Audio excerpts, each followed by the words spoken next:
Kilalanin ang inspiring helmet shop owner na si Sir RJ.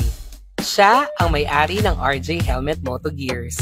Katulad ng helmet na nagbibigay proteksyon sa bawat rider, siya rin ay nagsisilbing inspirasyon sa mga nangangailangan ng suporta. Mula sa maliit na simula, nagtagumpay siya sa negosyo. At ngayon, hindi lang siya basta nagbibenta ng helmet. Nagbibigay rin siya ng libreng helmet sa mga deserving na individual upang tiyakin ang kanilang kaligtasan sa kalsada. Para kay Sir RJ, ang tunay na tagumpay ay hindi lang nasusukat sa kita, kundi sa pagbabalik ng biyaya. Sa RJ Helmet Moto Gears, proteksyon at malasakit ang hatid. Alamin ang from struggles to success story ni Sir RJ dito sa Kisikat, Aklan ng Lodi.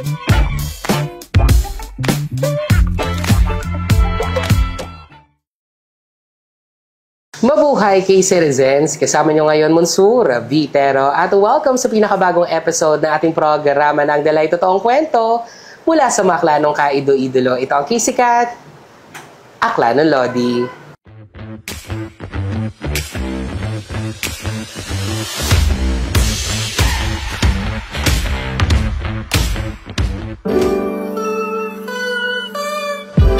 Ang ating Lodi guest this episode ay talaga namang maraming netizens ang napahanga sa kanyang pagiging generous at kabaitan nang siya nga po ay nagbigay ng libreng helmet sa isang nag-viral na binata na yun nga may mga violations siya nung nagde-drive siya at isa nga doon ay hindi ata akma na helmet ang kanyang suot at marami nga ang natuwa sa ginawa ng ating Lodi guest na ito at syempre ngayong araw din na ito ay isi-share niya rin ang kanyang struggles to success story bilang isang helmet shop owner. Isang malaking karangalan na makasama at makilala natin siya this episode. Let us all welcome to the show, Sir RJ. Hello, yes, Sir RJ. Hello, magandang sir. Araw po.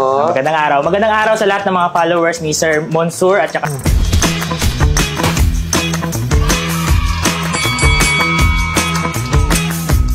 sa Kalibo Cable TV. Malaking karangalan na naimbitahan tayo dito sa kanyang episode. At maraming salamat din sir tinayaan nyo na dito natin gawin ng interview sa inyong helmet shop kasi talagang ako gusto ko pag mga ganito doon mga setup talaga. Nakikita natin yung kung ano talaga yung negosyo ng ating guest, 'di ba? Kung paano nga ba yung pang-araw-araw niya. So medyo pasilip lang ito sa buhay di Sir RJ. So unang-una sir, ano po pakiramdam na parang marami po talagang napahanga? Yun nga natuwa na nalaman nila na nagbigay ka ng helmet doon sa nag-viral na yun na binata. Opo. Ganito kasi yan, may story kasi yan dahil before yun mangyari yung trending na yun na sa LTO na bata. Bali, ang nangyari dyan, binigyan ko muna si Pitix Akgan ng 4 na helmet. So sabi ko, kasi nakaraang araw kasi or nakaraang linggo or maraming na-aksidente. That time kasi meron yata 5 na aksidente. Within Aklan lang yun ng motor. Para isang araw lang yung iba? Oo, isang araw, 3 or 4 yata na beses. Meron pa yata, yun nga, nawalan ng buhay in case of.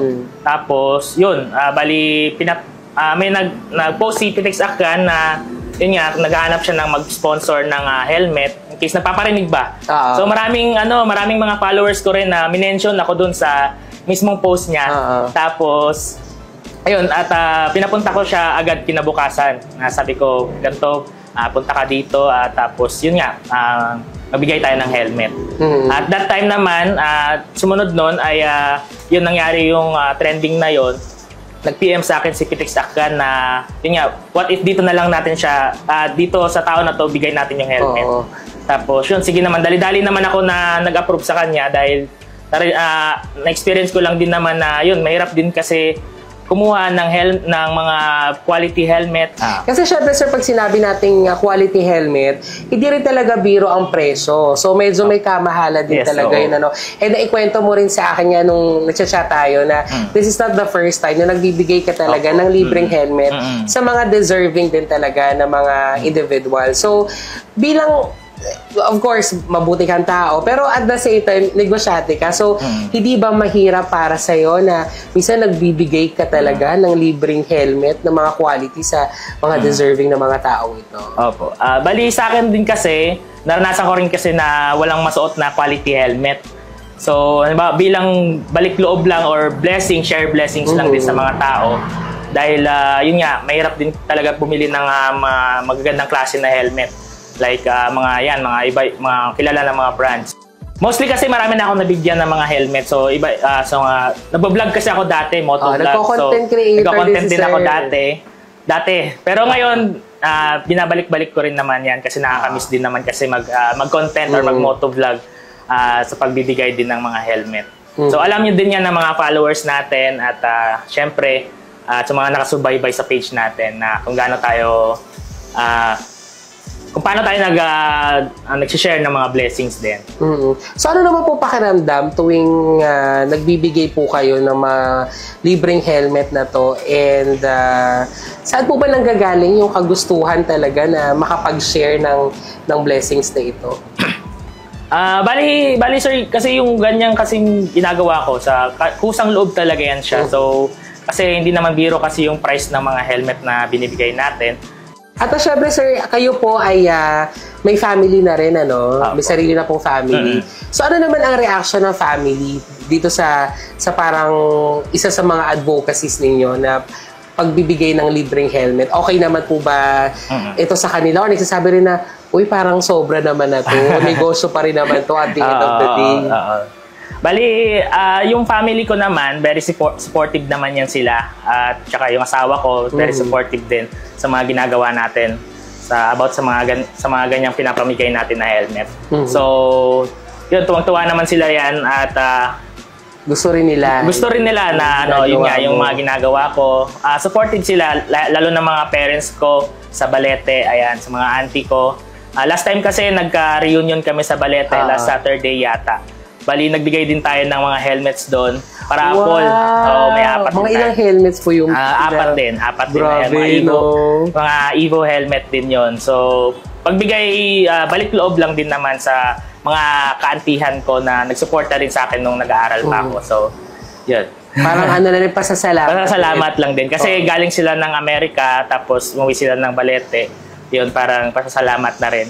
Mga tumulong din ba sa ila yan? Mga tumulong din sila sa akin. So, bago po kayo naging... kasi aminin naman na natin, itong RJ Helmet Moto Gears, isa na po talaga kayo sumakilala dito sa probinsya natin talaga. And sabi ko, doon sa pag-share niyo po ng blessings, dati medyo maliit lang ang pwesto, pero ngayon, lumaki-laki na, so nakikita naman na natin. Pero bago po nangyari ito lahat, kumusta po ang buhay niyo? Like, nung kabataan po ninyo, madali naman ba ang buhay? Or medyo struggling din po? Sa sitwasyon ko naman kasi, galing din kami sa mahirap na pamilya. So, ang father ko ay tricycle driver dati sa Kalibo. Tapos ang mother ko, housewife lang din. Tapos, yun, nagpaparal sa amin yung mga auntie namin sa abroad. Tinutulungan kami. So, yun. Ilan po kayo magkakapatid, sir? Tatlo kami. Ako yung panganay. Mas mabigat yun, di ba? Malaki ang expectation sa'yo. So, nung nag-aaral po, saan po pala kayo nakapagtapos, sir? Dalawa kasi yung course ko. So, nagtapos ako ng 2 years sa Aklan State University sa Information Management. Tapos, tinuloy ko siya as bachelor na sa STI. Bali, Bachelor Information and Technology, gano'n. So, sa IT po pala talaga ikaw? Sa IT, So, ang tanong na karamihan, paano po kayo nalinya naman? Grabe dito sa pagnenegosyo? Ang layo. Medyo malayo ng siya. transition. Paano po kayo dito na redirect ni Lord sa ganitong nag-start kasi yung yung journey ko sa pagbebenta ng helmet ng time ng pandemic. So, tsaka before pandemic din. Bali, yun, nagpo-post ako sa online ng mga helmet. So may nakilala kasi ako that time na si Boss Jimmy, shout out. Bali, siya yung tumulong sa akin talaga. Siya yung malapit dun sa mga bodega sa Manila sa Tondo, sa Caloocan, mga ganyan. Bali, ang setup nun dati, ako yung nagpo-post sa Facebook ng mga helmet. Kasi that time kasi hindi makalabas yung mga tao. So, yung walang mapaggastusan yung mga tao sa mga mayayaman na yan. Tapos hindi sila parang gusto nila yung i-deliver sa kanila yung mga helmet, mga ganyan. Kasi that time kasi hindi makalabas. At walang, yun, gusto lang talaga gumastos ng mga tao. Yung that time na yun, nagpo-post ako sa mga buy and sell group. Parang marketing. Marketing yun, sa buy and sell marketing. Tapos yun, sumali ako sa mga, kahit iba-ibang lugar, hindi sa Aklan, nandun ako sa mga buy and sell ng mga Tondo, Manila, mga ganyan, Cavite. Doon talaga ako nagpo-post. Tapos, that time naman, siya yung nagdi-deliver. Ako yung nagdi-deal dito sa Aklan. Yun nga, nagtataka din nga minsan yung mga kausap ko, bakit ako dito ako sa Aklan, tapos yung kausap ko pinapadeliver sa malayo. Tapos, yun nga sabi ko, nagtiwala naman sila sa akin. Yun, that time, porsyentuhan lang talaga, about 10%, 15%. Sa akin. That time kasi nakaka-deal ako ng mga 30,000 na helmet. Sa isang helmet lang yun, 30,000. Bali, yung mga brand na mga AGV, Kabirg, yan, mga grabe talaga, mga high-end talaga na mga helmet. So, nakailan ako sa isang araw, siguro mga 10 or 5, mga ganyan. So, goods na rin yun. So, ibig sabihin magaling ka sa marketing, sa siguro, IT ka? Kasi di ba minsan talaga ang pagmamarket, napapag-aralan sa school, yung iba parang natural lang. Parang natural lang sa'yo. Bali, that time kasi, sir, bago ako nagpasok kasi dati kasi way back 2020, 2021, sa ALG Phone Shop ako nagtatrabaho sa IT. So before yun, nasa sales naman ako ng mga nagbebenta ng mga computers, laptops. Ayan, so same time nagsisales ako tapos nagre-repair. So medyo nagkaroon ako ng idea or mag-deal sa mga tao, makipag-usap. Para yun din siguro yung naging way din para makipag-usap ako sa personal or sa tawag dyan sa mga social media. Okay. So etong helmet na to, hindi po ba siya mahirap ibenta? Noong umpisa, nahirapan ka rin ba? Actually, nahirapan din ako ibenta yung helmet. Lalo na nung first time ko na, kasi hindi ko pa alam yung mga fast-moving na design. Saka ang mahal kasi, di ba? Oo, ang mahal. Ang kadalasan kasi binibili lang ng mga tao, yung mga typical lang, yung mga nutshell lang, alam mo yung mga, yun din yung isa yung prone din sa... 400 lang yun. Yung mga 400, 300, mga 800, 900. Yun din kadalasan kasi yung mga binibili ng mga tao. So ngayon naman, kasi nasanay na rin ng mga tao at nalaman din ng mga tao na pwede pala natin i-avail yung helmet sa murang down payment lang. In case 300 pesos, meron ka ng magandang helmet, or 400 pesos down payment, yun. At saka monthly mo siya binabayaran. Pamporma din. At saka safety din. For safety din. So, ito naman pong RJ Helmet Moto Gears. Kailan po kayo nagkaroon ng lakas sa loob na iwan na yung trabaho po ninyo dati at saka, ay hindi, ilalaban ko to. Talagang ako na magne-negosyo na. Okay, kailan mo to napag-desisyonan? Kasi napag-desisyonan ko to, that time kasi na halos hindi ko na maano yung oras ko sa pagiging IT sa company. Tapos pagiging medyo dumadami na rin kasi yung umu-order sa akin online. At tapos yun, hindi ko na kaya talaga i-handle yung, alam nag-aayos ka ng computer, tapos sasagot ka ng call, nagkukuha ka ng order. Tapos nalaman ko lang din naman na kinumpute ko yung sahod ko, tsaka yung kinikita ko sa pag-online din ng mga helmet. Nakakompensate naman niya yung pangangailangan ko, yung mga nababayaran din naman yung mga bills, mga kuryente, mga tubig, dun sa pagbebenta ko online ng helmet. Tapos same time kasi, dati kasi maliit pa yung anak ko, so mga 1-year-old pa lang, so kailangan pa ng mga pampers or mga medyo magastos yun. Tapos, ayun nga, at same time hulugan pa yung motor ko dati. Yung dati kasi yung motor ko, yung malaki pa yung Rusi. So yun din yung gamit ko, nagde-deliver ako sa lahat ng mga order, yun yung gamit ko. Medyo mahirap din kasi nga malaki yung motor tapos karga mo ng mga 6 or 10 helmet. Dati kasi kumukuha pa ako ng helmet sa Amindan, sa Capiz. So yun, shoutout natin kay Boss Dan. Ayan, so siya yung nagpapa-layaway sa atin ng mga helmet dati. Kinukuha ko yun, in-scotch tape ko lang din sa helmet, sa motor ko. So grabe, ang tarik ng Amindan na yun. So grabe, yung that time kasi na yun, yung scotch tape lang kasi yung inaano ko, yung parang pinaka-tali ba? Kasi sobrang tarik din at saka pababa. So yun, that time kasi nahirapan din ako, kaya nga medyo parang mapuputol yung scotch tape. Oo, yun. Tapos wala na akong scotch tape. Grabe yung dasal ko. Buwis buhay. Oo, grabe. So, mga gano'n na po katagal itong si RJ Helmet Moto Gears? Nag-start kami siguro pag-online ko kasi 2 years din ang tinagal. So, sa shop natin, sa physical store natin, magti 3 years na rin. Ay, matagal-tagal na rin. Tsaka, sabi po nung nagnegosyo na kayo, yung kayo na talaga, kumusta yung unang taon talaga na may physical store na, alam mo yun, talaga naglalabas ka na ng sarili mong pera, yung sumusugal ka na sa negosyo. Okay naman ba? Or may mga pagkakataon din na medyo delikado, alanganin tong paglabas ko ng pera? Opo. Sa 1 to 2 years natin na sa pagbebenta ng helmet, medyo struggle talaga kasi nga, yun nga, galing din tayo sa wala. Wala rin naman tayong source of income na malaki talaga or pagkukuhanan ng pera kasi nga hindi rin biro yung mga presyo ng mga helmet, gears, tsaka yung mga top box natin. So, yun, unti-unti lang din. Bali, pakonti-konti lang. Kumbaga, nung dati kasi pre-order lang din yung mga helmet na binibenta natin. So ngayon sir, kay RJ Helmet Moto Gears, ano po yung mga ino-offer po natin dito? Na sa tingin niyo talaga pag dito quality and parang kayo lang yung may ganun dito na binibenta?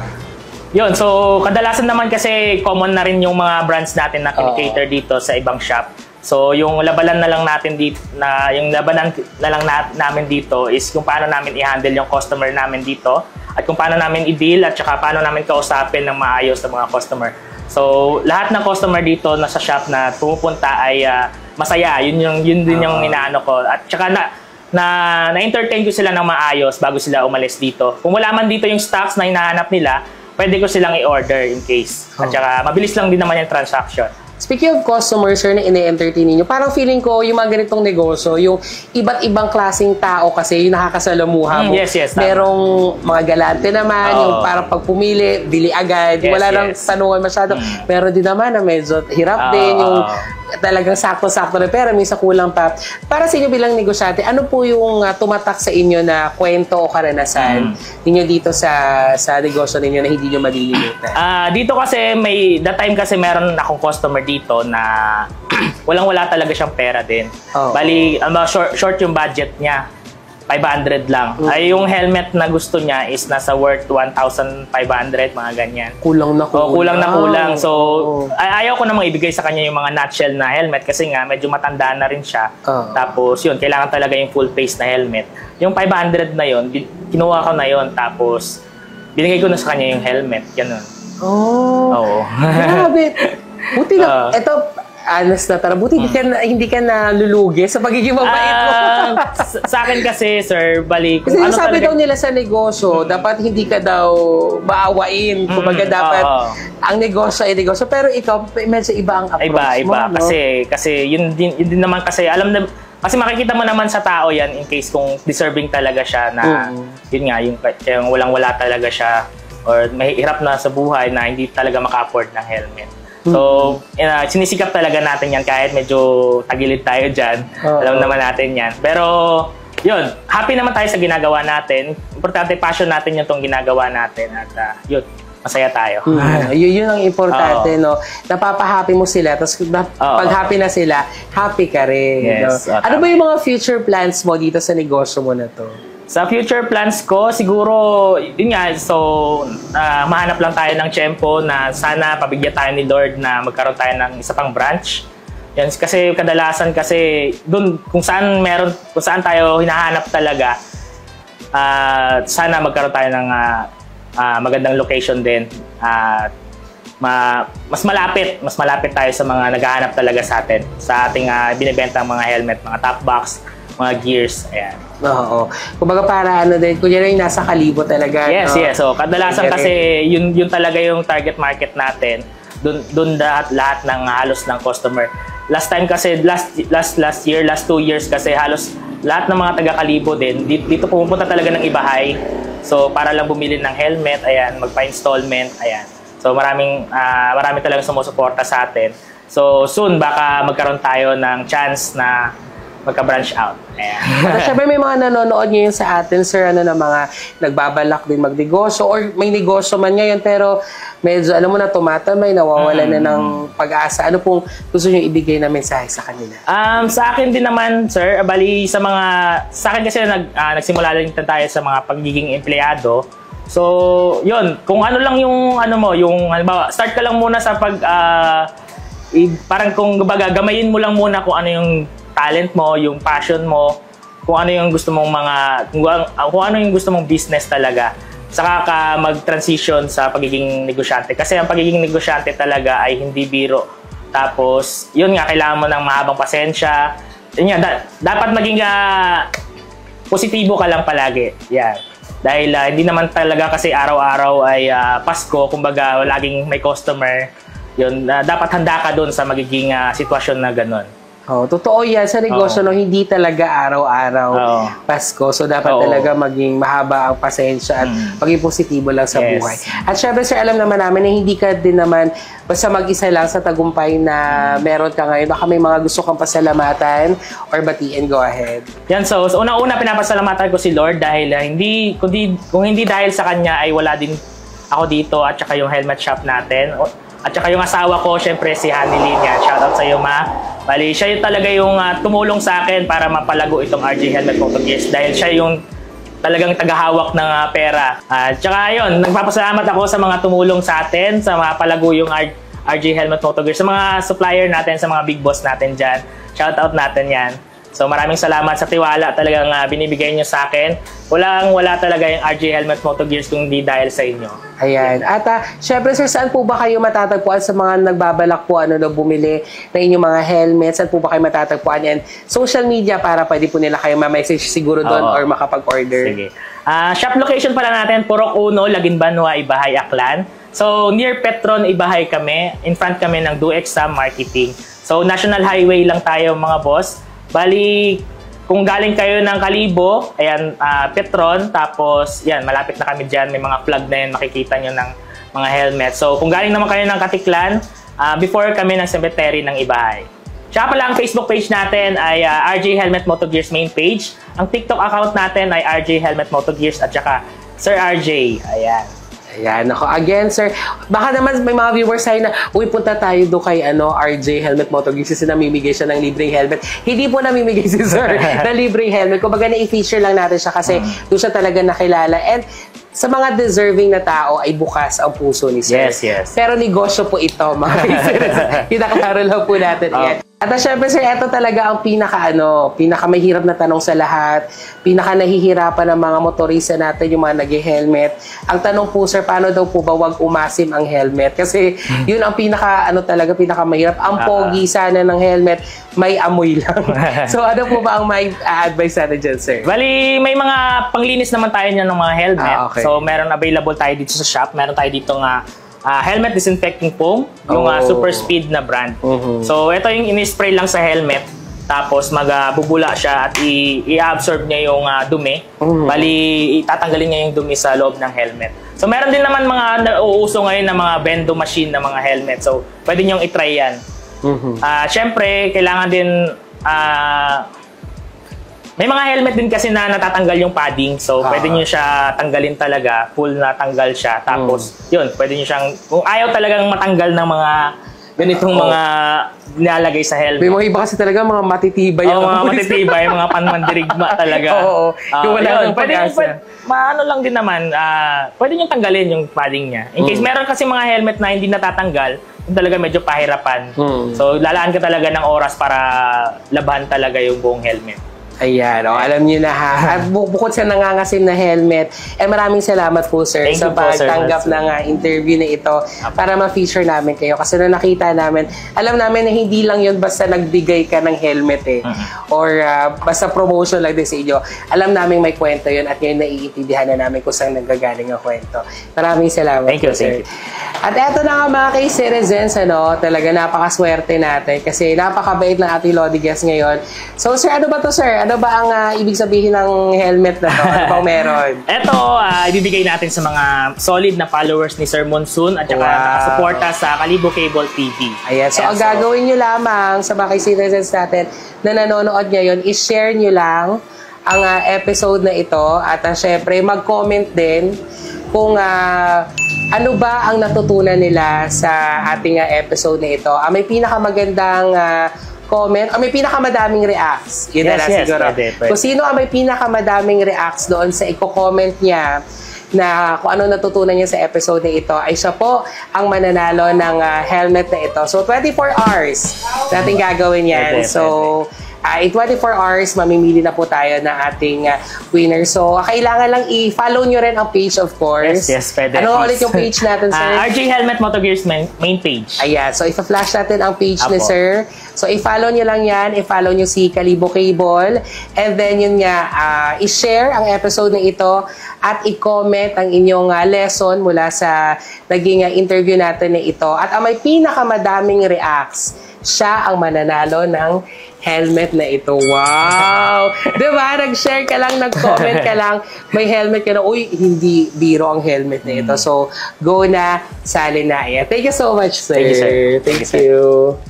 Maraming salamat din sa lahat natin mga kay-citizens na nanonood sa ating community channels 1 and 24. Ganun din sa ating Facebook page and YouTube. Don't forget to react, comment, and share this episode.